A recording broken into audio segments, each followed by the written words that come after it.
Baiklah anak-anak, kita akan melanjutkan materi kita pada hari ini, yaitu tentang seni rupa 2 dimensi dan seni rupa 3 dimensi. Nah, ada yang tahu apa itu seni rupa 2 dimensi dan apa itu seni rupa 3 dimensi? Tidak, Bu. Tidak, Bu. Oke, nah akan Ibu jelaskan. Seni rupa 2 dimensi itu sendiri yaitu seni yang dapat kita lihat dari 2 arah saja, yaitu arah depan dan arah samping. Nah, untuk seni rupa 3 dimensi itu dapat kita lihat dari tiga berbagai arah, bisa disebut juga 3 arah.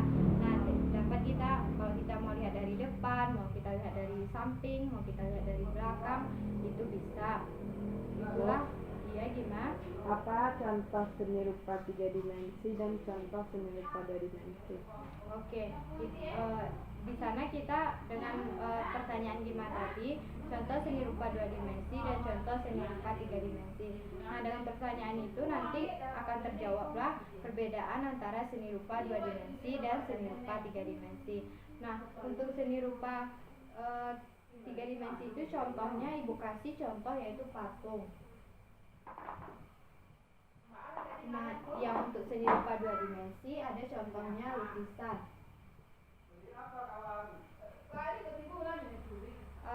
Menurut Gima, lukisan itu bisa kita lihat dari mana saja? Dari arah depan dan arah samping. Oke. Menurut Nurin, patung itu bisa kita lihat dari mana? Ya, lalu? Oke, nah kalau untuk patung itu sendiri, Bu jelaskan. Patung itu kan seperti patung, seperti kita replikasi dari diri kita, misalnya patung Ibu sendiri. Pasti Nurin akan bisa melihat patung itu dari depan, dari belakang, dari samping, kiri, kanan. Bisa Nurin melihatnya. Nah, sedangkan lukisan tadi yang dibilang Gima hanya bisa kita melihat dari, mungkin kita hanya bisa lihat dari depan saja, dan mungkin dari samping juga bisa kita lihat, tapi tidak begitu terlihat seperti kita melihat dari depan. Nah, itulah perbedaan dari seni rupa 2 dimensi dan seni rupa 3 dimensi. Adakah anak-anak paham? Paham. Oke. Nah, untuk contoh-contoh seni rupa 3 dimensi lainnya, yaitu seperti ada keramik. Bu, Ya. keramik itu seni rupa 3 dimensi atau seni rupa 2 dimensi? Oh ya, untuk ini masuk ke dalam contoh seni rupa 3 dimensi untuk keramik sendiri. Nah, keramik itu juga kita bisa kita lihat dari arah depan, arah samping, arah belakang, arah kiri, arah kanan, seperti itu. Nah, untuk contohnya yang lain lagi, ini bisa berupa yaitu bisa kita berupa kriya misalnya, yang hanya kita buat dari arah depan, seperti itu. Nah, untuk fungsi dan kegunaan seni rupa 2 dimensi dan 3 dimensi itu juga berbeda. Apakah ada yang tahu? Tidak. Nah, untuk fungsinya sendiri, kalau untuk seni rupa 3 dimensi ini mempunyai 2 fungsi, yaitu pertama ada fungsi sebagai fungsi hias saja atau sebagai hiasan saja. Yang kedua ada fungsi terapannya. Nah, untuk ada yang tahu apa untuk fungsi hias itu sendiri apa saja? Apa itu dikatakan fungsi hias? Yang hanya bisa dilihat keindahannya saja. Iya, bisa. Nah, betul apa yang dikatakan Gima. Kalau untuk fungsi hias itu sendiri, kita hanya untuk sebagai hiasan atau pajangan.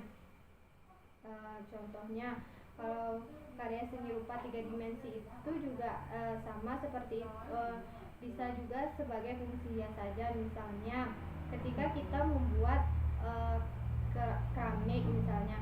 Nah, keramik itu hanya kita buat untuk sebagai pajangan, misalnya seperti guci yang diisi guci di ruang tamu kita taruh itu, misalnya itu cuma sebagai hiasan saja.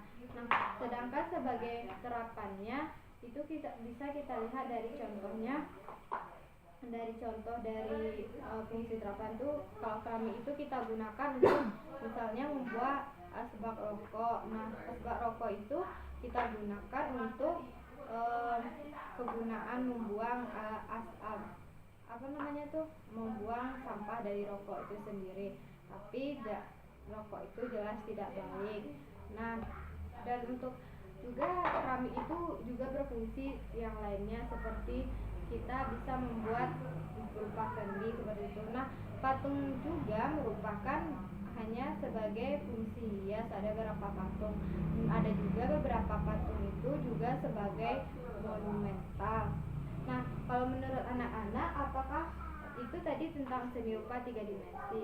Nah, untuk seni rupa 2 dimensi itu, apakah menurut anak-anak dia mempunyai fungsi terapan atau cuma fungsi hias saja?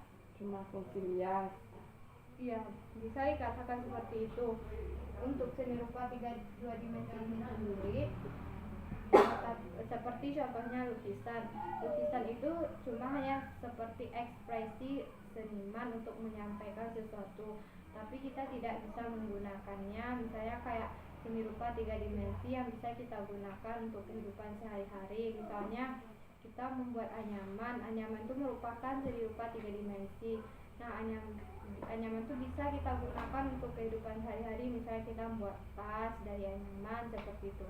Sedangkan untuk seni rupa 2 dimensi itu sendiri hanya bisa kita gunakan sebagai hiasan saja, seperti lukisan contohnya.